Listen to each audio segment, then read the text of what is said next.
Quando eu adquiri o Direção, eu só via vídeos gratuitos na internet, né? Mas eu vi que só com isso não seria suficiente para passar. Tá muito mais difícil passar hoje em dia, muito disputado. Aí eu comprei a assinatura do Direção. Estudei pelo PDF 2.0, porque eu já tinha visto algumas lives falando, gostei do material. Larguei um pouquinho o lado pessoal para ir em torno de um sonho, né? Ir atrás de um sonho. E se você perguntasse, hoje, a sensação que eu sinto nesse dia, 11 de junho de 2021, você faria tudo de novo, Jaqueline? Há 6 anos, você tomaria a mesma decisão? Eu vou te falar, eu tomaria. Não tem dessa de gênio, não. Quem está pensando assim está um pouco equivocado, né? Logicamente, tem sempre aqueles pontos fora da curva, mas assim, em regra, a gente tem que se preparar com bastante antecedência, com foco mesmo, com dedicação, porque não é nada fácil.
Fala pessoal, professor Marcelo Soares para mais uma aula. Na aula de hoje a gente vai bater um papo sobre aprendizado. Aprendizado é um assunto particularmente que eu acho muito interessante, muito bacana, né? Você entender um pouco o que é o aprendizado, como é que funciona na nossa cabeça, né? Como é o processo de aprendizagem, né? Qual a importância dele.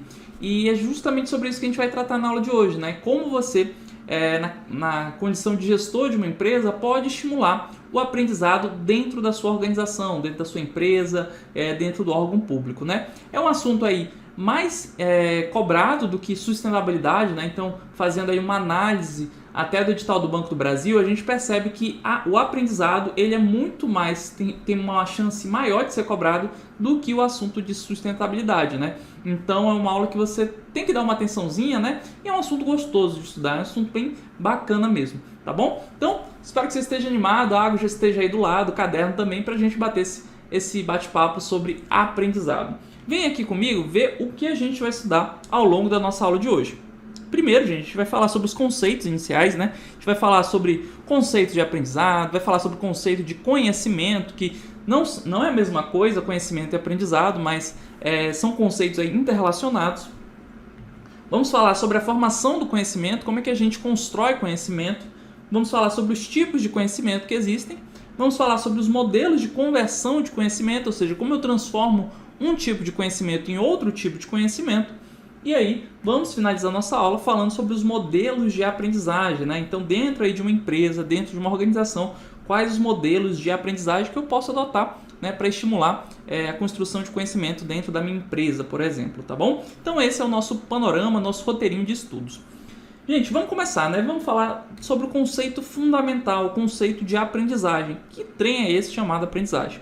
A aprendizagem pode ser definida como a aquisição e a aplicação de conhecimentos ou a mudança observável de comportamento, de ações, de resultados, de processos, de crença, de atitudes. Então, gente, conceitozinho de aprendizagem, já grava aí. A aprendizagem é o processo de adquirir e aplicar conhecimento. Então, a aprendizagem é o processo de adquirir e aplicar conhecimento. E aí se torna muito intuitiva a pergunta. Pô, beleza, entendi que a aprendizagem é o processo de adquirir e aplicar conhecimento. Mas que trem é esse chamado conhecimento, né? Então perceba que existe aí uma grande inter-relação entre os conceitos. A gente define conhecimento a partir da obra do Agostinho Paludo, que conhecimento é qualquer informação útil, possível de ser utilizada nas organizações para resolver problemas ou realizar melhoramentos, ou ainda para amparar decisões ou construir algo completamente novo. Então, quando a gente fala em conhecimento, conhecimento é um conjunto de informações úteis. Úteis para quê? Para tomar decisões, para elaborar produtos, para melhorar processos. Então, contextualizando, a aprendizagem é o quê? Processo de adquirir e aplicar conhecimento. O que é conhecimento? É um conjunto de informações úteis. Úteis para quê? Para o processo de tomar de decisão, para melhorar processos, para desenvolver produtos. Ao final dessa aula, por exemplo, né, deixando de uma forma mais prática, eu espero que você adquira o quê? Conhecimento, né? Ou seja, você adquira um conjunto de informações que vão ser úteis para você. Para quê, Marcelo? Para que essas informações que eu vou adquirir ao longo da aula vão ser úteis? Vão ser úteis para você resolver questões de concurso público, vão ser úteis para você conversar sobre conhecimento, né? Vão ser úteis para você escrever, né? Você pode utilizar esse conhecimento que você vai adquirir nessa aula de hoje para fazer um resumo, para fazer, quem sabe, até um livro sobre conhecimento. Então, é justamente isso, conhecimento, conjunto de informações que são úteis para a pessoa, úteis para diversas atividades, né? Essa é a ideia. Beleza, Marcelo, entendi o conceito de aprendizagem, entendi o conceito de conhecimento. Agora a gente vai falar um pouco sobre a formação, né? Como é que o conhecimento ele é construído. Gente, no nível mais básico, nós temos os dados, tá? Os dados são elementos, né? São pequenas peças de informação. A gente fala que são pequenas peças, né? São pedacinhos. Então, exemplo de dado, um número é um dado, né? Uma data é simplesmente um dado, ou seja, uma peçazinha, né? Aí, o que acontece? Quando você constrói um conjunto de dados e começa a adotar esse conjunto de dados de sentido, de um contexto, você transforma esses dados em informações. Então, quando eu, por exemplo, imagine aí uma lista, né, de diversos números. 40, 60, 70, 80, 90, 100, 80, 85, 90, enfim, uma lista aí com diversas informações. Cada informaçãozinha dessa é um dado, é um númerozinho, então é uma peçazinha. Quando eu começo a adotar essa informação de um contexto, eu digo, olha, essa lista ela representa o peso corporal dos clientes de uma academia. Opa, inserir um contexto, inserir uma camada de informações, né, sobre esses dados. E aí, quando eu começo a contextualizar esses dados, eles começam a se transformar em informações, né? Então quer dizer que esse número aqui, 70, 80, 85, 90, então é o peso corporal dos clientes de uma academia. Beleza, já consegui transformar isso em informação. E aí eu posso utilizar essa informação, esse conjunto de informações para tomar decisões, né? Então a gente pode imaginar, nessa lista aqui que tem um peso corporal, eu posso utilizar isso para acompanhar a evolução, né, desses clientes da academia, se eles estão aumentando o peso, se eles estão diminuindo o peso. Então perceba, né? A gente passa ali dos dados, que são as informações ali mais básicas, né? Informação bem pontual, é uma data, é um número, é uma palavra, né? E aí a gente contextualiza esses dados. Perfeito. Ao fazer isso, esses dados se transformam em informações, né? Então, beleza, tenho uma informação. Passei a organizar essas informações, passei a sistematizar essas informações. Aí sim, elas se transformam em um conhecimento. Ah, Marcelo, me explica aí como é que a gente transforma uma informação em um conhecimento. É justamente, por exemplo, por meio de uma aula, né? O que eu fiz aqui para construir essa aula? Eu compilei um conjunto de informações. Peguei um conceito de um autor, um conceito de outro autor, peguei um livro aqui, um livro acolá, fui fazendo essa exposição. Então, coletei um conjunto de informações e construí um conhecimento que agora eu estou te transmitindo. Então, a ideia é essa, gente. A gente passa aqui do nível mais bruto, né? No dado, eu simplesmente tenho uma pequena peçazinha, né? É só uma informação, é só um número, melhor dizendo, né? É só um número, uma data. Eu construo a partir dos dados, então, informações. E como é que eu faço isso? Estruturando os dados, né? Dotando esses dados de contexto. E aí, a partir de um conjunto de informações, eu construo, então, o conhecimento. Vai ter autor que vai incluir até uma camada adicional aqui, chamando de sabedoria, né? Acima do conhecimento, alguns autores vão dizer que a gente ainda tem a sabedoria. Um autor que fala isso é, por exemplo, Adalberto Cavenato, né? Na edição mais recente da obra de Adalberto Cavenato, a edição de 2021, ele acrescenta essa última camada. Então, o que seria sabedoria? Seria justamente eu utilizar, né, diversos conhecimentos, eu consegui congregar diversos conhecimentos para fazer a tomada de decisão, né, para produzir produtos. Então, quando eu consigo conjugar diversos conhecimentos, eu teria então a sabedoria. Mas a maior parte dos autores trabalha realmente dentro da formação do conhecimento, ou seja, dado, informação e conhecimento. Esses três, belezinha? Então, simbora, né? Simbora fazer uma questãozinha para a gente fixar. Questão FCC, TCR Rio Grande do Sul, auditor 2018. Os conceitos de dados, informação e conhecimento são de grande importância no contexto de sistemas de informação. Sobre eles, é correto afirmar que, alternativa A, não são necessários os dados para que se obtenha o conhecimento. Gente, isso está errado, né? Por quê? Porque os dados são sim necessários para que a gente construa o conhecimento. Lembra lá da historinha? A partir dos dados que eu vou transformar informação, e aí a partir das informações eu vou conseguir transformar em conhecimento. Então, tudo começa com os dados, né? Então, eu preciso sim dos dados para obter conhecimento. Então, a alternativa A está errada. Vamos ver a B. A informação é obtida acrescentando significado aos dados. Perfeito, gente. Como é que a gente transforma dados em informação? É justamente dotando esses dados de significado, de um contexto, né? Lembra a historinha da lista lá, a lista de dados, né, que tinha os pesos ali corporais. Aí eu falei, não, esses números aqui são peso corporal da academia. Então o que eu acrescentei? Acrescentei uma camada de contexto, uma camada de significado para esses dados. Então eu transformei esses dados em informação. É isso que a alternativa B está dizendo, né? Vamos ver a C. A informação é obtida a partir do conhecimento, do conceito de conhecimento. Opa, ele inverteu a lógica, né? É o conhecimento que é obtido a partir da informação e não o contrário. A alternativa C, portanto, está errada. Vamos ver a D. O processo de tomada de decisão em um sistema de informação tem por base apenas os dados brutos. Não, a gente utiliza o que? As informações para o processo decisório e os conhecimentos, né? E não os dados. Os dados ainda são só as peças, né? São só o número, a data. Então a alternativa D está errada. Vamos ver a E. Os dados consistem no conhecimento analisado sob diferentes pontos de vista. Não é isso. Os dados são simplesmente a base para a construção de informação. Não é isso que a alternativa E está dizendo. Gabarito é mesmo B de bola. Entendemos já como se constrói o conhecimento e agora a gente vai falar sobre os tipos de conhecimento.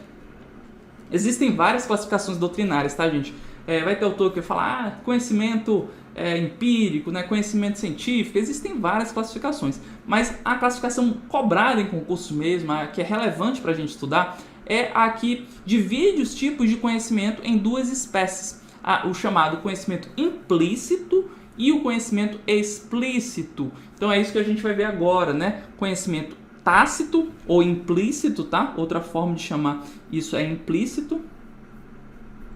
Conhecimento tácito ou implícito, que é o conhecimento lá altamente subjetivo, difícil de comunicar, registrar, documentar ou ensinar para os outros, pois ele está entranhado no indivíduo e na maneira como ele interpreta a realidade. É o resultado do processo de informações e aproveitamento dos insights subjetivos e das intuições dos colaboradores amplamente aceitos. No modelo japonês, é a partida do processo de inovação da organização. Gente, o conhecimento tácito, tá? É aquele conhecimento que está dentro de cada indivíduo da organização, né? Ele está entranhado dentro da pessoa, né?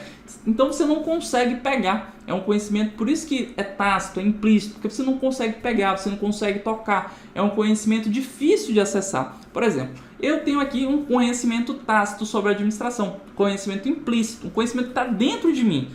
A partir de tudo que eu vivi, das minhas experiências, da graduação, da pós-graduação, do mestrado. Então, a partir de todos esses conhecimentos, de todas essas vivências, eu desenvolvi um conhecimento implícito, um conhecimento tácito, que está dentro de mim, né? E esse conhecimento tácito, eu tento, né, na medida do possível, passar para você, né? Eu tento o quê? Transformar esse conhecimento tácito em um conhecimento explícito, em um conhecimento que vai escrito, por exemplo, dentro de um PDF, que vai escrito dentro de um slide de uma videoaula. Então, é quando eu transformo esse conhecimento que está dentro de mim em um conhecimento mais explícito, um conhecimento mais escrito, manualizado, eu transformo, então, em um conhecimento, transformo o conhecimento tácito em um conhecimento explícito, que é a outra tipologia. Então, o que é o conhecimento explícito? É o conhecimento mais objetivo, descritível e codificável. Codificável onde? Em documentos, em práticas, em treinamentos, na documentação, nos modelos de negócios, os procedimentos, projetos e métodos.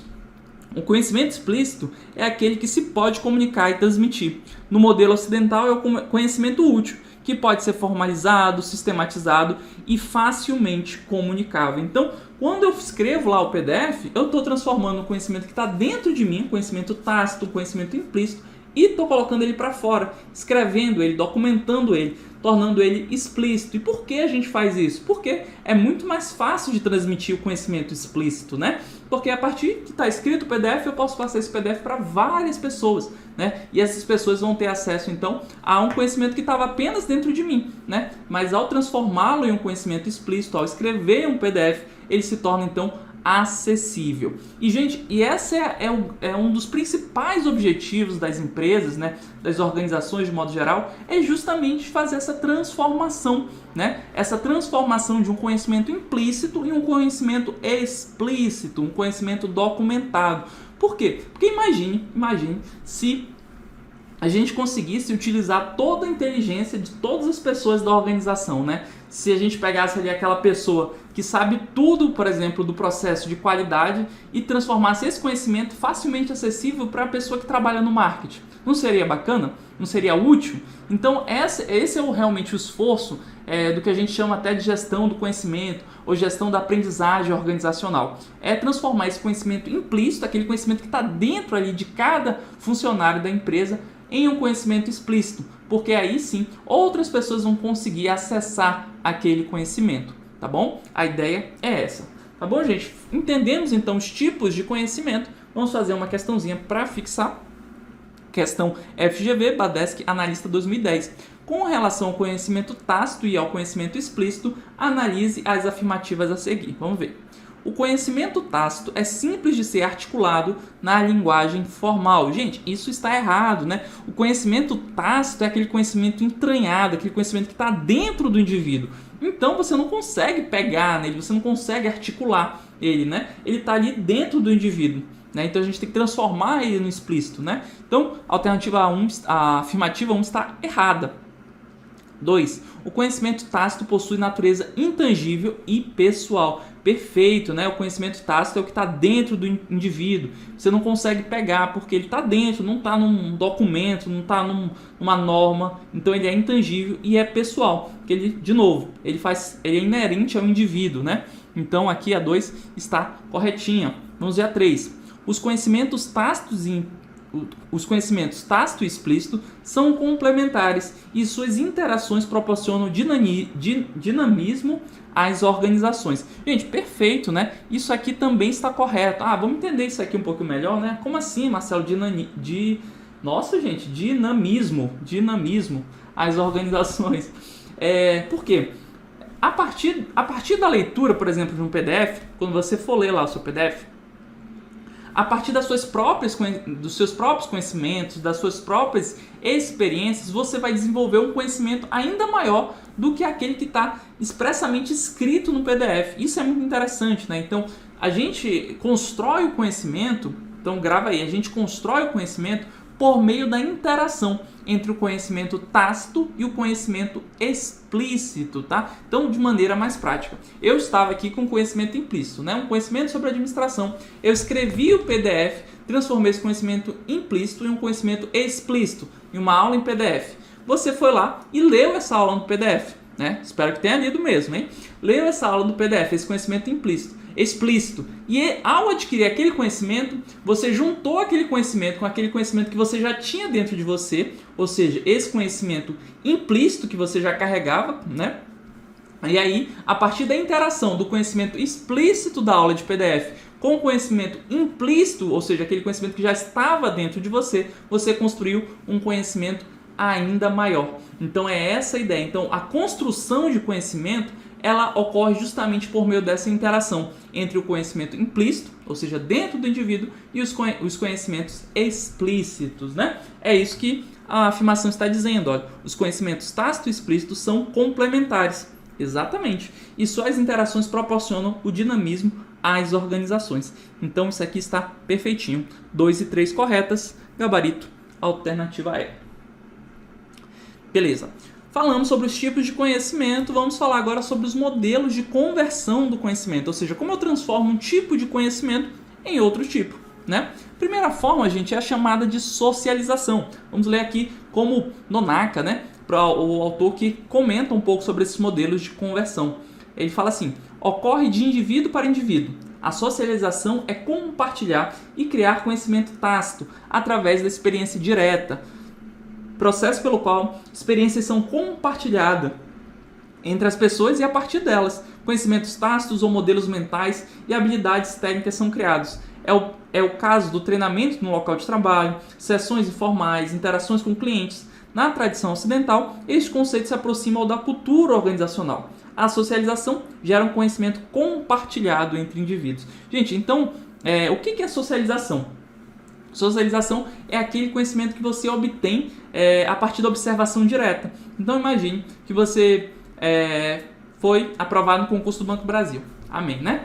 E aí você começou a trabalhar, né? Começou a fazer os primeiros processos ali dentro do Banco do Brasil. E aí, a partir dessa experiência, ou seja, dessa observação direta, fazendo as coisas ali, né? Obtendo informações, você vai adquirir algum nível de conhecimento implícito, né? Você vai aprender alguma coisa, né? Beleza. E aí você começa a conversar. Imagina que na hora do almoço você conversa lá com o João. João, tô ali fazendo um processo, um financiamento de um veículo. Sabe aquela cláusula tal? Será que dá para fazer dessa forma? Então você começa a compartilhar as dúvidas, suas observações sobre o trabalho. Então esse processo é o que a gente chama de socialização. Você está transmitindo um conhecimento que você adquiriu ali por meio da observação direta ali, fazendo os processos com o João durante o horário de almoço. Então é um processo de conhecimento tácito, ou seja, um conhecimento que está dentro de você, você adquiriu ali pela observação direta dos processos e você está transmitindo esse conhecimento para o João durante a hora do almoço. E ele também está adquirindo um conhecimento tácito, né? Que é um conhecimento interno. Vocês não escreveram nada ainda, não foi um compartilhamento assim para um grupo inteiro, um treinamento, nada disso ainda, né? Vocês estão só conversando sobre as experiências, né? Vocês estão trocando então conhecimento tácito, tá? É esse processo que a gente chama de socialização, tá bom? Outro modelo de conversão é o que a gente chama de externalização. Esse processo de externalização, ele ocorre de um indivíduo para o grupo. A externalização é articular conhecimento tácito através de diálogo e da reflexão. A externalização gera um conhecimento conceitual, pois formulam-se conceitos e ideias que podem ser úteis em diversas circunstâncias. Modos de conversão modo de conversão mais importante, pois permite a criação de novos conhecimentos explícitos. Na tradição japonesa, envolve a articulação de conhecimento tácito em explícito pelo uso de metáforas, analogias, conceitos, hipóteses e modelos. Segundo Takeuchi Nonaka, esse conceito está ausente na teoria organizacional ocidental. Então, gente, externalização é quando você vai transmitir o conhecimento de um indivíduo para o grupo, né? E aí você já vai ter uma reflexão maior, você já vai formular conceitos, né, que podem ser úteis em diversas situações. Então você já tem uma sistematização maior. Então imagine aí que durante esse almoço você fez a socialização, conversou com o João sobre algo que estava acontecendo. Beleza. Aí, em outro momento, o João falou, poxa, estava acontecendo aquilo também comigo, né? E aí vocês começam a parar para sentar, né, e refletir sobre aquela situação do financiamento, aí chama outras pessoas, e aquelas pessoas ali, isso acontece comigo, e aí vocês começam a conversar sobre as experiências. Então, aí nesse momento está ocorrendo o quê? Uma transmissão de conhecimento que partiu de você inicialmente, né? Você enquanto indivíduo que teve aquela observação direta, e agora já várias pessoas já estão debatendo aquele assunto, já estão refletindo sobre esse assunto, muitas vezes criando modelos, falar, olha, a gente pode fazer dessa forma, então, seguir esse checklist toda vez que tiver um financiamento de carro, por exemplo, né? Acho que vai melhorar o processo, vai ficar mais rápido a concessão do financiamento. Então, quando você começa a transformar esse conhecimento implícito, aquele conhecimento que partiu lá de você lá atrás, em um conhecimento mais explícito, né? Você já começa a criar modelos, manuais, rotinas, né? Aí você já está fazendo o que a gente chama de externalização, transformando o conhecimento implícito em um conhecimento explícito, tá bom? É isso que a gente chama de externalização. E aí a gente tem a combinação. Combinação ocorre de grupo para organização, né? A combinação consiste em sistematizar e aplicar o conhecimento explícito e a informação. Por sistematizar as informações, diz que a combinação gera um conhecimento sistêmico para toda a organização. Baseia-se na troca de informações explícitas e no paradigma da TI. É o modelo mais frequente no Ocidente. Envolve o uso de mídias como documentos, reuniões formais, conversas telefônicas, redes computadorizadas. A educação formal se inclui nesse tipo. É por meio desse processo que surgem os protótipos e os modelos reais. Então, gente, a combinação é um passo adiante, né? Quando você já pegou todos aquele resultado da externalização, todos aqueles debates, todos aqueles conceitos que foram formulados, e aí sistematizou tudo isso dentro de um documento. E aí você começa a distribuir esse documento formal, sistematizado, unificado para várias pessoas. Então, é isso que acontece, por exemplo, na educação formal, né? Quando a gente faz um curso de graduação, imaginando, por exemplo, uma graduação, o que vai acontecer? O professor lá, ele vai sistematizar vários conhecimentos que já existem, né? Ele vai compilar diversas teorias, diversos autores, né, diversos conceitos, e vai compilar tudo dentro de um documento, de uma apostila, de uma aula, né? Então a educação formal é um exemplo de conversão de conhecimento explícito, né, um conhecimento que já existe, né, que foi construído aí por outras pessoas, só que foi sistematizado ali por um professor dentro de uma educação formal, dentro de uma graduação, dentro de uma pós-graduação, dentro de um mestrado.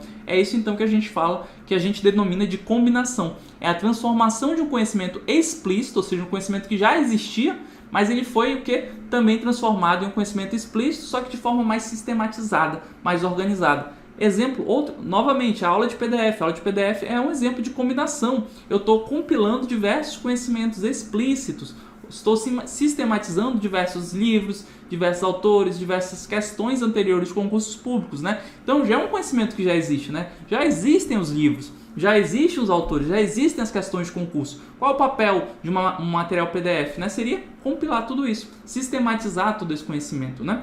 Essa é a ideia. Isso acontece na educação formal. Isso também pode acontecer em empresa. Então, a partir de todos aqueles debates, todos aqueles conceitos que você desenvolveu dentro do nosso exemplo com seus colegas, vocês podem sistematizar tudo isso, por exemplo, no manual de boas práticas para concessão de financiamentos no Banco do Brasil. Então, essa sistematização, poxa, a gente falou um monte de coisa aqui, conversou um monte, desenvolveu diversos modelos. Vamos sistematizar tudo isso agora. É isso que a gente chama de combinação. Belezinha?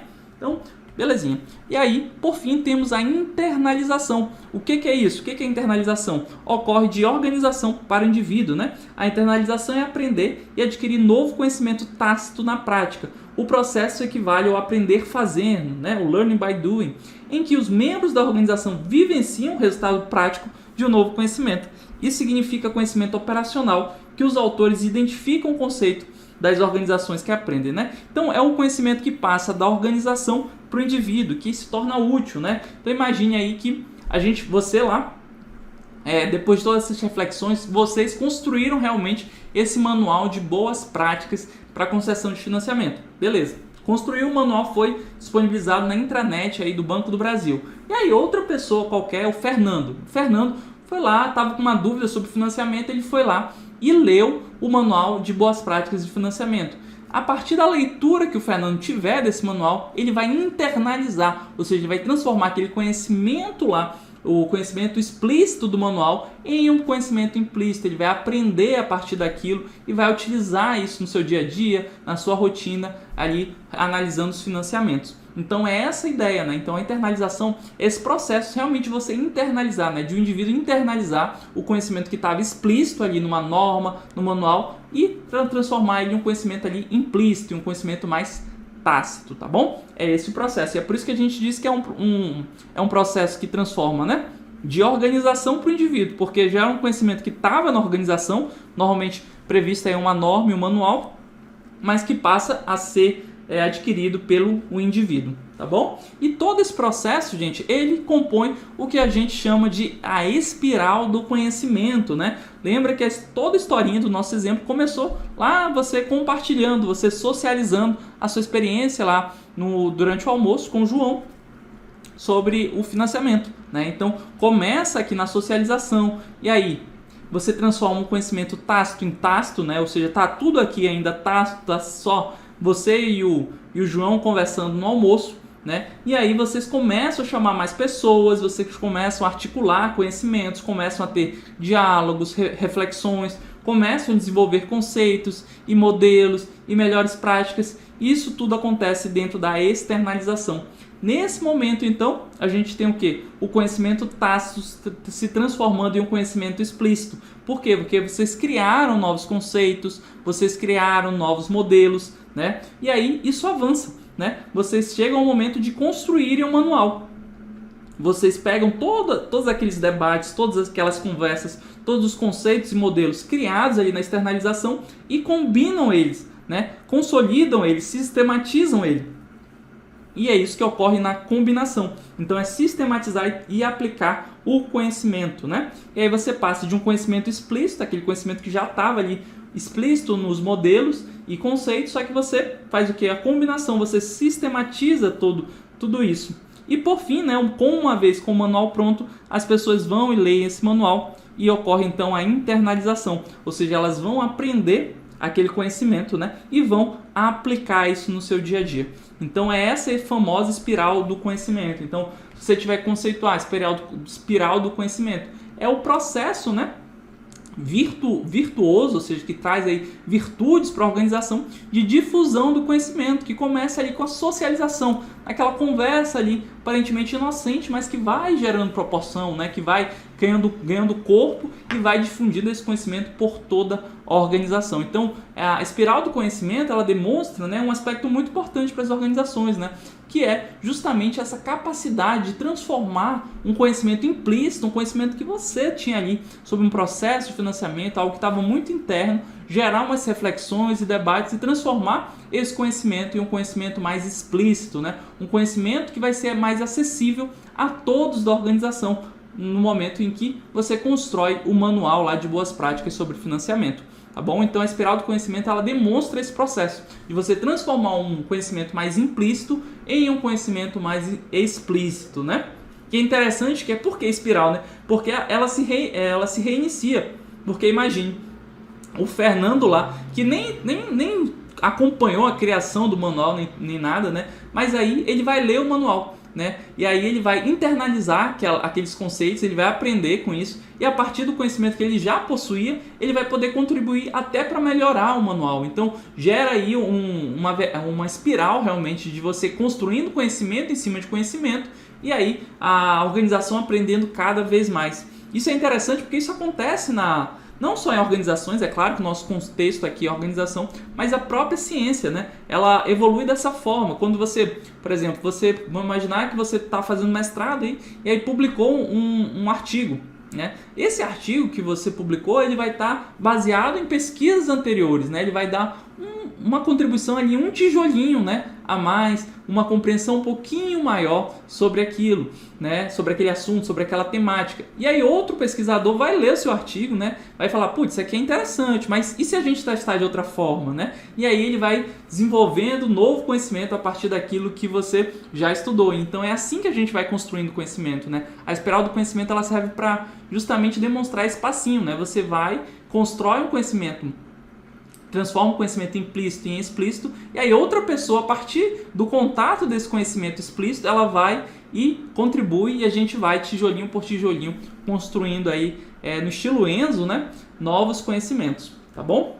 Essa é a ideia aqui, belezinha? Então, só para consolidar, gente, as bancas gostam de cobrar isso aqui, mas só para você fixar, então grava isso aí. Socialização é o quê? Conversão de conhecimento tácito em conhecimento tácito. Então, no nível de socialização, a gente está tudo ali no nível ainda tácito, né? Num conhecimento mais implícito. Até que ocorre a externalização, que é quando você começa a transformar o conhecimento tácito em um conhecimento explícito. E aí, a combinação, que é você sistematizar os conhecimentos explícitos. Então, é explícito para explícito. E aí, por fim, temos a internalização, que é você transformar o conhecimento explícito, né? Ler o manual, ler a norma e transformar então em um conhecimento tácito, você incorporar, você internalizar aquele conhecimento. Então, grava isso aí, tá bom? Porque isso aí, vez ou outra, é cobrado. Socialização, tácito, tácito, externalização, tácito, explícito, combinação explícito, explícito, internalização, explícito, tácito. Belezinha? Então, uma questãozinha para a gente fixar. No que se refere à gestão do conhecimento, assinale a opção alternativa correta, né? Alternativa A, a conversão de conhecimento tácito em conhecimento tácito é denominada de externalização, não, tácito é socialização, né? B, a conversão de conhecimento tácito em conhecimento explícito é denominada de socialização, não, tácito em explícito é o que? Externalização, então B está errado. C, a conversão de conhecimento explícito em conhecimento explícito é denominada de internalização, não. Explícito em explícito eu estou sistematizando o conhecimento, eu estou combinando, né? Então é combinação. D, a conversão de conhecimento explícito em conhecimento tácito é denominada de combinação, não. Quando eu estou lendo lá a norma, o manual e estou aprendendo, eu estou internalizando esse conhecimento. Não é combinação, é internalização. Vamos ver a E. Espiral do conhecimento é o processo em que a interação contínua e dinâmica entre os conhecimentos tácito e conhecimento explícito é moldada pelas mudanças entre os diferentes modos de conversão do conhecimento. Perfeito, né, gente? O que é a espiral do conhecimento? É o processo de você fazer essa interação entre conhecimento tácito e explícito que vai ajudando, então, a desenvolver novos conhecimentos, o que ocorre por meio de diferentes modos de conversão. Todos aqueles que nós falamos: socialização, externalização, combinação e internalização. Perfeitinho? Então o gabarito é mesmo a alternativa E. Mais uma questão, Sebrasp INPE Analista 2013. A criação do conhecimento organizacional é um processo em espiral que se inicia no nível individual e se estende a partir das comunidades expandidas de interação, atravessando os limites dos diferentes níveis de uma estrutura organizacional. Gente, está perfeito, né? A difusão do conhecimento, ela é realmente um processo em espiral, né? É por isso que é chamado espiral do conhecimento. Parte ali do nível individual, dentro do nosso exemplo, né? O que você aprendeu ali sobre financiamento a partir da sua experiência individual, e isso vai se expandindo por diferentes partes da estrutura organizacional, até que chega ao ponto de construir um manual, e aí esse conhecimento fica aí acessível para toda a organização. Então isso aqui está perfeitinho. Belezinha? Gente, vamos fazer uma pausa? Vamos fazer um break aqui, só o tempo de eu beber uma aguinha, e eu já estou te esperando no próximo bloco.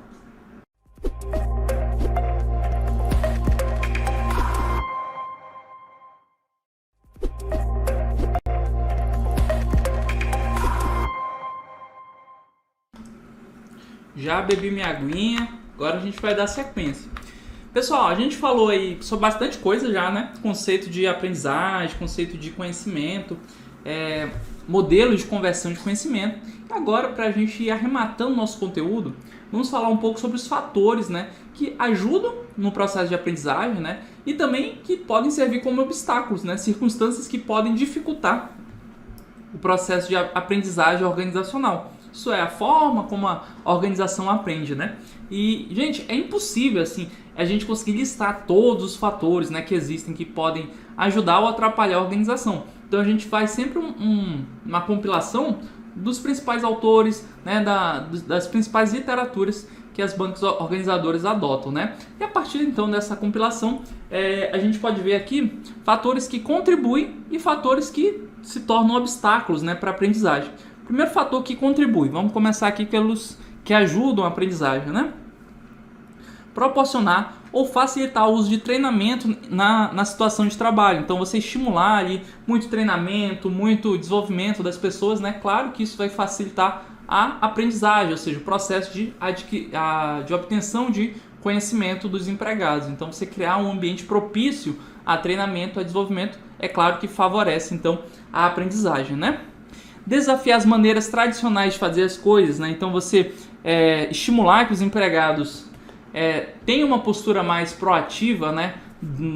Adotem modelos mais audaciosos, adotem formas próprias de realizar as atividades, também favorecem a aprendizagem, né?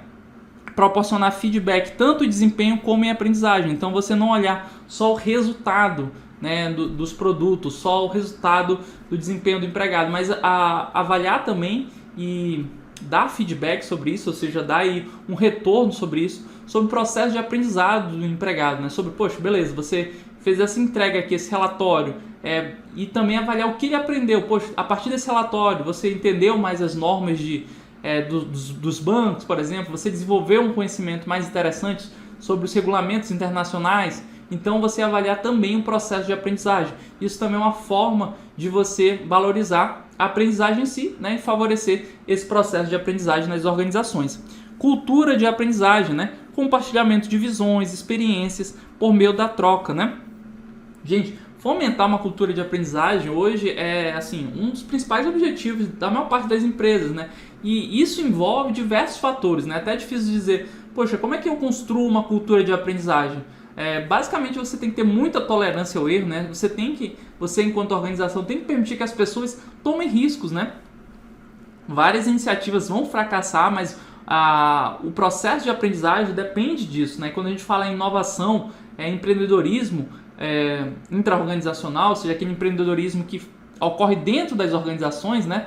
A gente fala sobre tolerância ao erro, né? Em permitir que as pessoas assumam riscos, né? E justamente para isso, né? Para que você consiga ter aprendizado, é preciso existir um ambiente seguro. Esse sentimento de que o empregado, se ele se sentir que a qualquer erro ele vai ser demitido, ele não vai tomar risco, né? Porque ele, poxa, eu não posso errar em nada, porque senão eu vou ser demitido. Então, eu não vou arriscar, vou seguir só fazendo exatamente as mesmas coisas, né?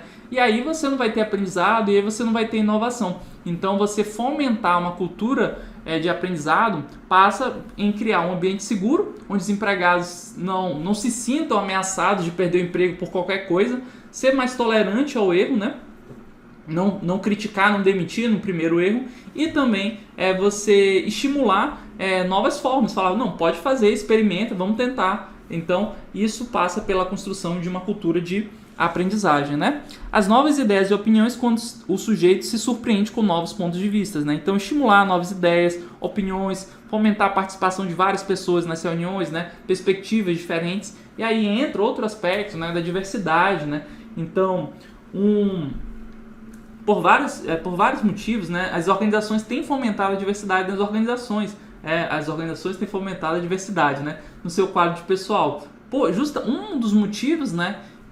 Um dos benefícios proporcionados pela diversidade nas organizações é justamente você ter pontos de vista diferentes, né? Porque quanto mais pessoas, né, de classes sociais diferentes, de éticas, de etnias diferentes, né, maior vai ser a riqueza, né, de conhecimento dessas pessoas, porque elas vão dar perspectivas diferentes, formas de enxergar a realidade muito diferentes. E isso é muito rico do ponto de vista da aprendizagem organizacional, né? Existem também, claro, obstáculos para a aprendizagem, né? Principalmente barreiras psicológicas e culturais, né? Então, é o famoso complexo de Gabriela. E é isso que talvez eu mais enxergue nas organizações, né? Eu faço muitas auditorias, a gente vai nas empresas, nos órgãos, né? E quando você questiona a pessoa assim, mas por que faz isso, né? A pessoa até reconhece que aquela forma de realizar a atividade não é a melhor possível, né? Mas quando você pergunta, poxa, mas por que você faz assim, né? E aí a pessoa fala, mas sempre foi assim, né? O famoso complexo de Gabriela, né? Sempre foi assim e vai ser sempre assim, né? Então existe também uma barreira, às vezes, uma barreira psicológica ali, uma barreira da cultura organizacional que pode impedir as pessoas de tentarem de fazer diferente, né? Existe aí uma conformidade social. Todo mundo faz assim, então vou fazer assim também. Então perceba, isso é interessante também pontuar, é que a cultura organizacional ela pode ser tanto um fator que favorece a aprendizagem. Então, se você tem uma cultura aí tolerante a erro, de ambiente seguro e que estimula a assunção de riscos, você pode favorecer a aprendizagem organizacional. Ou se você tem uma cultura mais punitiva, mais fiscalizatória, né? Aquela cultura ali mais sob pressão e de orientação para resultado no curto prazo, você vai, na verdade, criar obstáculos para a aprendizagem, né? Então a cultura ela pode tanto favorecer quanto ser um obstáculo para a aprendizagem. Realmente depende das características de cada cultura, né? E é por isso que eu falei que é muito difícil você sistematizar todos os fatores que favorecem todos os obstáculos, né? A gente faz aí uma compilação a partir da maior parte da literatura, né? Outro obstáculo importante, né, são as rotinas defensivas, práticas que buscam manter o papel que as pessoas já realizam nas organizações, resistência a mudanças e buscar se proteger de possíveis críticas, né? É a história ali de você sempre foi assim, então não quero mudar, porque senão vou ter que aprender, vai ser dor de cabeça, né? E aí também existe aí uma barreira quanto ao cargo, né? Muitas vezes uma pessoa, né, indivíduos assim, às vezes imaturos emocionalmente, se sentem ameaçados porque um colega está desenvolvendo um novo conhecimento ali na organização, né? Aí já fica, ele quer aparecer, ele vai tomar meu lugar, vai puxar meu tapete. Então, às vezes, existem aí práticas que os autores chamam de rotinas defensivas, né? Que é justamente essas práticas de a pessoa querer inibir o aprendizado organizacional promovido por um outro indivíduo por receio de perder o cargo, perder a vaga, né? É isso que a literatura aqui chama de rotinas defensivas, né? Visão restrita à empresa, desconsideração das preocupações e anseios do indivíduo no processo de aprendizagem, né? Às vezes também a empresa desconsidera, né, o que o empregado quer fazer, como ele pode contribuir de formas diferentes, né? Fica ali focado ali no seu quadradinho em utilizar os empregados apenas para aquilo que eles já fazem, né? Então essa visão muito restrita às necessidades da organização da empresa, desconsiderando também as necessidades individuais, também acaba sendo um obstáculo à aprendizagem, né? Porque imagine que você tem ali o Fernando, bicho, trabalha super bem ali como trabalha no setor de qualidade, vamos imaginar. Trabalha no setor de qualidade ali, fazendo atendimento ao cliente e tal, beleza. Imagina agora que o Fernando está estudando programação, o cara gosta muito de programação e a sua empresa tem necessidade desse tipo de conhecimento. Ela teria necessidade, por exemplo, de desenvolver um aplicativo, né? Então, só que ela só fica olhando para suas necessidades e nem sabe ali entender que o Fernando gosta de estudar programação, que ele poderia ser útil na área de programação. Então, essa visão restrita, essa visão olhando só para a empresa e às vezes subaproveitando os talentos, né, dos seus empregados é também um obstáculo à aprendizagem, né? Bloqueios na comunicação, né? Informações são negadas, centralizadas ou permanecem inacessíveis. Então, você concentrar muita comunicação também é prejudicial para a aprendizagem. Pressão por resultados, né? Falta de tempo para desenvolver o conhecimento. Então, isso é comum demais, né? Um dos principais obstáculos, né, de aprendizagem organizacional é justamente a pressão por resultado. Você não dá tempo para os empregados aprenderem, estudarem, desenvolverem conhecimento. Você está cobrando resultado, entrega. E aí, claro, você não vai ter o tempo necessário. O conhecimento ele precisa de um tempo de maturação para ser construído. E aí, a pressão por resultados, a pressão por entregas, às vezes, de produtos, de relatório, tudo isso inibe a aprendizagem organizacional. Beleza? Então vimos aí os fatores, os principais fatores que tanto favorecem quanto aqueles que inibem a aprendizagem organizacional. E agora, para arrematar a nossa aula, a gente vai falar sobre os modelos de aprendizagem, ou seja, como é que as organizações elas podem construir ambientes, né, voltados à aprendizagem. Temos basicamente dois modelinhos. O modelo behaviorista, behaviorista, behavior, tá, gente? Behavior é comportamento em inglês. Então, o modelo behaviorista ele enfatiza o quê? O comportamento, e temos o modelo cognitivo, que esse vai enfatizar aspectos mais subjetivos. Então, a depender aí do foco, né, do que se pretende modificar, né, a gente pode ter um modelo mais behaviorista de aprendizagem ou um modelo mais cognitivo. O modelo behaviorista, ele realmente enfatiza aqui, ó, o comportamento humano, baseia-se no pressuposto que o comportamento pode ser observado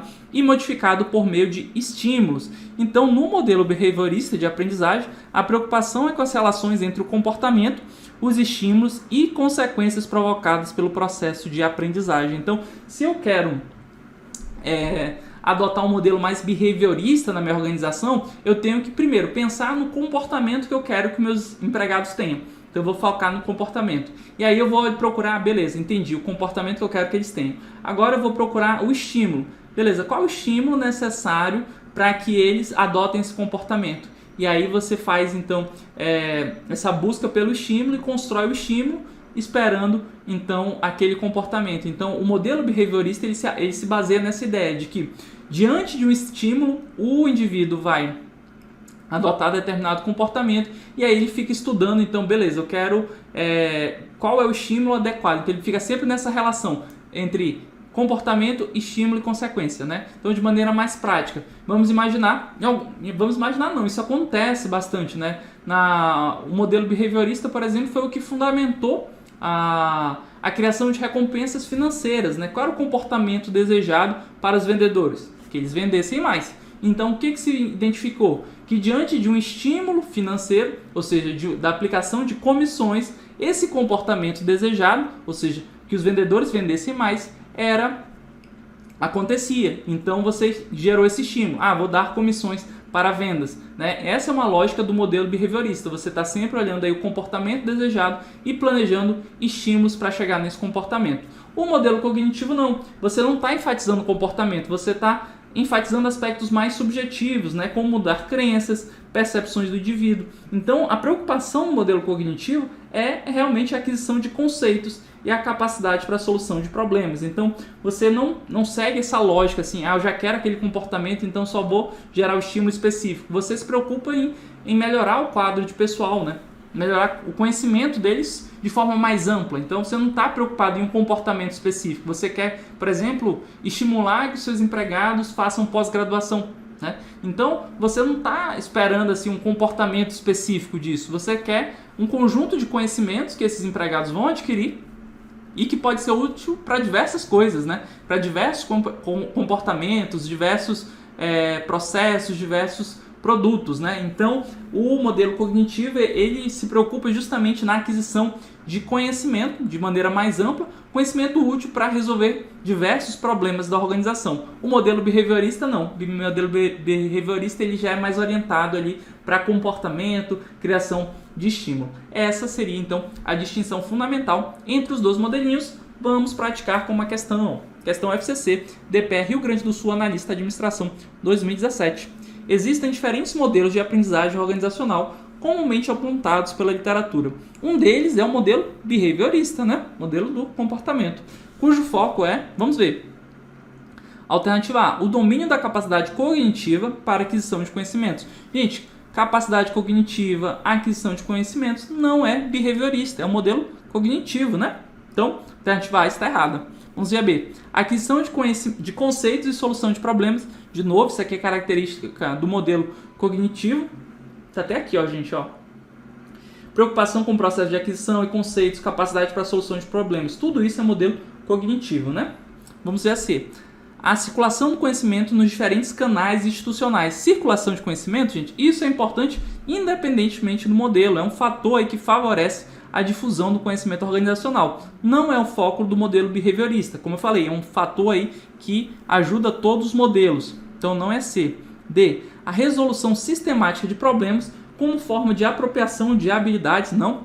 Isso aqui você também está estimulando aí que o indivíduo, né, adquira conhecimentos mais de resolução de problemas, ou seja, um modelo mais cognitivo. É o estudo das relações entre comportamento, estímulo e consequências. É exatamente esse o foco do modelo behaviorista, né? Você quer idealiza um comportamento e aí começa a estudar estímulos que vão gerar o comportamento desejado, né? Vendo sempre essa relação comportamento, estímulo e consequência. Então, o gabarito, a alternativa é. E aqui a gente chega no nosso checkpoint. Nesse momento, você deve descrever os conceitos de aprendizagem e conhecimento. Aprendizagem, lembra lá, processo de adquirir o conhecimento. O que é o conhecimento? Conjunto de informações úteis. Úteis para quê? Processo de tomada de decisão, desenvolvimento de produtos, né? Diversas ações. B. Descrever os tipos de conhecimento. Conhecimento tácito, conhecimento explícito.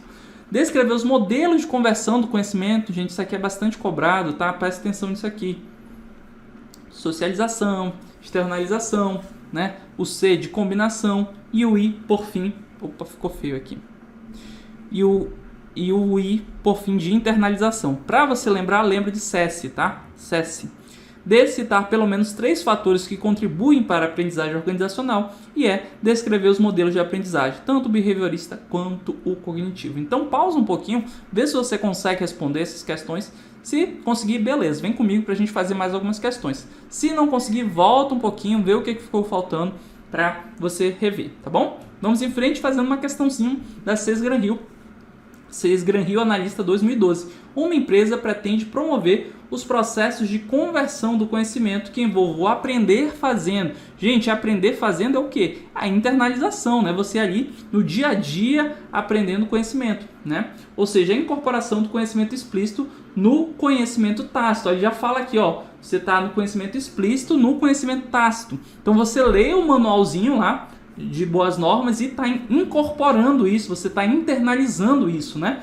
Então, por meio da aplicação do conhecimento formal das atividades de trabalho. Segundo Nonaka e Takeuchi, esse processo de conversão do conhecimento é denominado, gente, conversão de conhecimento explícito em conhecimento tácito. O aprender fazendo é o que? É internalização, alternativa D de dado, né? É o Fernando lá que ficou lendo o manual e aí foi aplicando aquilo no manual, né? Foi aprendendo ali na prática a partir daquele conhecimento explícito, aquele conhecimento que já estava no manual. Ele fez então a internalização, alternativa D de dado. Mais uma questão. Instituto Federal do Mato Grosso do Sul, Tecnólogo 2019. Os autores consideram que a criação do conhecimento organizacional resultaria da conversão de conhecimento tácito, relacionado ao conhecimento que o indivíduo possui informalmente dentro de sua estrutura cognitiva, em conhecimento explícito, conhecimento formal e racional, em que o conhecimento é explicitado em registros. Ó, bem interessante nesses conceitos. Ele trouxe aqui excelentes conceitos, tanto de conhecimento tácito quanto de conhecimento explícito, né?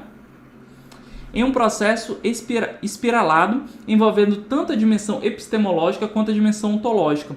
Assinale a alternativa que corresponde aos 4 passos necessários para completar a espiral do conhecimento, segundo Nonaka e Takeuchi. Gente, quais são os passos lá da espiral do conhecimento? Socialização, externalização, combinação e internalização. Exatamente os passos aqui descritos na alternativa A. Não é diagnosticar, não é entender, não é analisar, não é conscientização, é socialização, externalização, combinação. A gente falou lá para te ajudar a lembrar, CESI, né? Gabarito, portanto, alternativa A. Mais uma questão, Sebrasp DPU Técnico 2010. A teoria de Nonaka e Takeuchi trata do processo de criação do conhecimento e preconiza a existência do conhecimento tácito e explícito. Assinale a criação do conhecimento e do processo de conversão do conhecimento. Acerca, né, da criação do conhecimento e do processo de conversão do conhecimento, assinale a opção correta. Vamos ver. Alternativa A. No processo de conversão do conhecimento, a internalização corresponde à transformação do conhecimento tácito em conhecimento explícito. Isso está errado. O que é internalização? Transformação do conhecimento explícito em tácito. Você leu lá o manualzinho e internalizou ele, né? Então, A está errada. B. Socialização pode ser entendida como uma conversão do conhecimento tácito em novo conhecimento tácito. Perfeito. Foi a conversa que você teve lá durante o almoço, né? Você socializou aquele conhecimento com o seu coleguinha. E ele também incorporou um pouquinho desse conhecimento. Então, ficou tudo ali no âmbito tácito, né? Então, B parece o gabarito. Vamos continuar analisando. C. A externalização corresponde à articulação do conhecimento tácito em conhecimentos explícitos. Conhecimento tácito em conhecimentos implícitos, não. Conhecimento explícitos. Na externalização, você transformou o tácito em explícito. Então, C está errada. D. Programas de treinamento formal não podem ser considerados como ferramentas de combinação no processo de conversão do conhecimento. Está errado, né? A gente falou, educação formal é o exemplo clássico aí de combinação, né? Você vai sistematizar o conhecimento explícito, o conhecimento que está aí disperso, né? Vai pegar vários autores, vários conceitos, né? Então você vai fazer essa combinação. Então a alternativa D está errada, por quê? Porque os programas de treinamento podem sim ser considerados, né, ferramentas de combinação. O método de ensino denominado aprender fazendo provoca o processo de criação do conhecimento conhecido como socialização. Não. Quando você aprende fazendo, você está fazendo o quê? A internalização, né? Você está aprendendo ali a partir da experiência. A socialização é a conversa, né? Você vai compartilhar com um coleguinha, transformar conhecimento tácito em outro conhecimento tácito. É um conhecimento tácito compartilhado com outro indivíduo. O aprender fazendo é o que a gente chama de internalização. Então o gabarito é mesmo B de bola.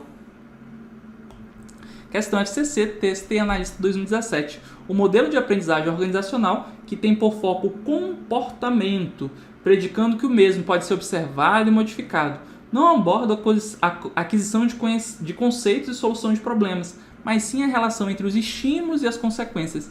Esse modelo é conhecido... Gente, qual é o modelo de aprendizagem que foca o comportamento, que estuda estímulos e as consequências desse comportamento? É claro que é o modelo que behaviorista, né? Lembra disso? Temos dois modelos principais, o behaviorista e o cognitivo. O que enfatiza o comportamento, que estuda a relação do comportamento com os estímulos e as consequências, é o modelo behaviorista. Gabarito, portanto, B. Opa, aqui ficou errado, né? Gabarito aqui é C. Behaviorista, C de casa. Próxima questão, FCC, TRE, Roraima, Analista 2015. Nonaka e Takeuchi afirmam que os conhecimentos nas organizações devem ser gerenciados de forma articulada e cíclica. Esse processo denomina-se de... Gente, o processo, né, de difusão do conhecimento é o que o Nonaka e Takeuchi chamam de espiral do conhecimento, né? Alternativa B de bola. Molezinha essa, né? Mais uma questão. FCC, TCE Goiás, né? Analista 2014.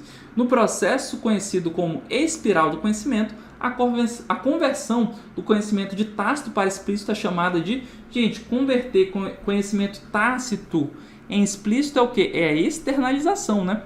Incorporação, não. Explicitação ou externalização. Tá aqui, B de bola. Não é socialização, não é combinação, não é transformação. Gabarito, portanto, B de bola. FGV compensa Analista 2018. De acordo com a teoria da espiral do conhecimento, proposta por Nonaka e Takeuchi, a criação de conhecimento na organização decorre, vamos ver, alternativa A, da transformação adequada dos grupos de informação em dados. Não, você vai criar conhecimentos, né, a partir de informações, né, não contra a transformação de informação em dado.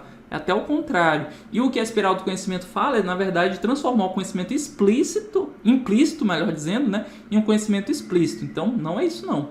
B, na conversão do conhecimento tácito em conhecimento explícito. É exatamente isso, né? Foi o que a gente acabou de falar. A teoria da espiral do conhecimento, ela começa justamente ali na socialização, né? Você passando ali do tácito para o tácito, para depois evoluir do tácito para o explícito, né? Na externalização, e aí avançando dentro da espiral do conhecimento, né? Então, B de bola. Vamos ver a C.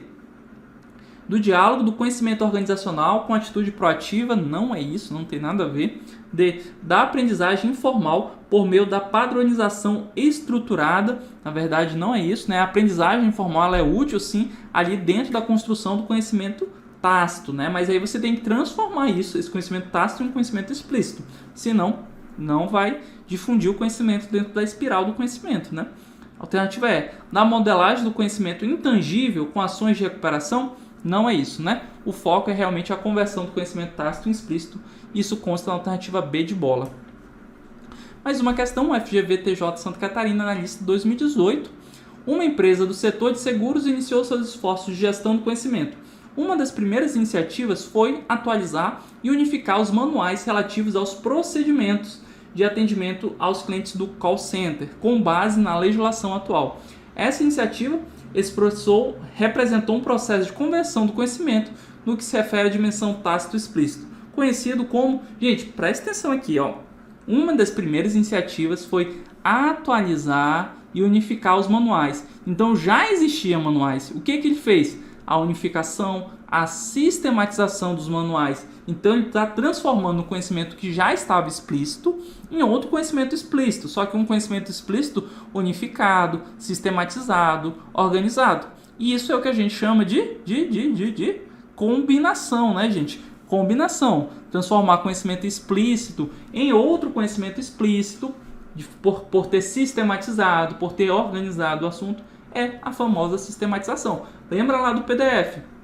Eu pego que a gente faz uma compilação de diversos autores, diversos livros, bota tudo organizadinho, transforma todo esse conhecimento explícito lá em um outro conhecimento explícito, um material PDF, né? E isso que foi aconteceu no call center. Já existiam os manuais. O que foi que aconteceu? Ele fez uma sistematização, ele fez uma unificação desses manuais, né? A ideia é essa, então, é a combinação. Gabarito, alternativa E. E assim, gente, vencemos, né? Vencemos esse assunto bacana. É bacana estudar aprendizado, né? Espero que você tenha curtido essa aula. Se tiver dúvida, já sabe, manda aí no PDF 2.0, manda aí no e-mail, vai ser um prazer te ajudar. E também te espero na nossa próxima aula, tá bom? Forte abraço. Tchau!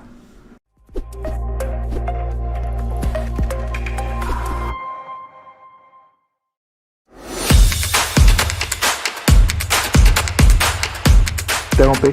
Claro. O banco tem um encarreiramento muito forte, então assim, para nenhum concurso botar defeito. Então tem certos cargos do banco, e o Banco do Brasil, por ser sociedade de economia mista, não tem teto constitucional.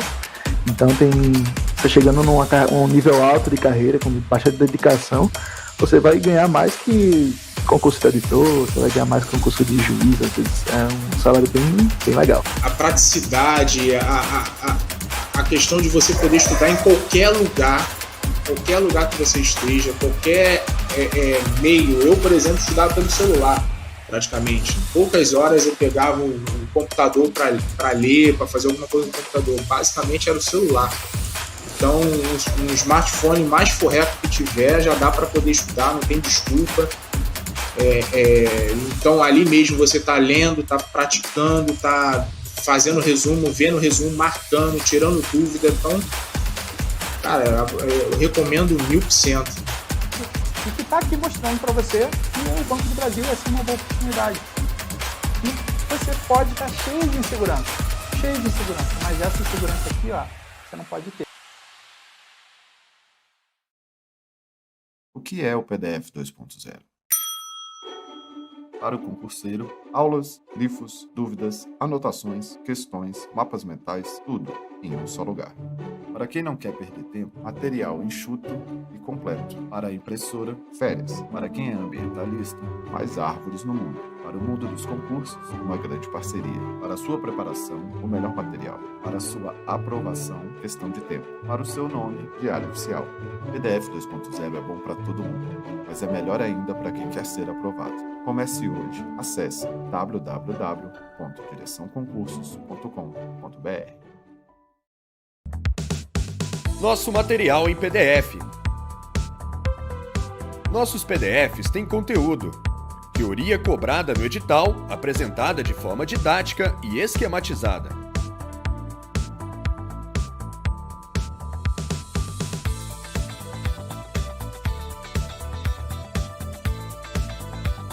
Questões de concurso atuais e comentadas. Resumos direcionados. Teste de direção e simulados. Tudo para auxiliar ao máximo a sua preparação. Assim como nas videoaulas, todo o material em PDF também é liberado para download, facilitando o uso em seu smartphone, computador ou tablet.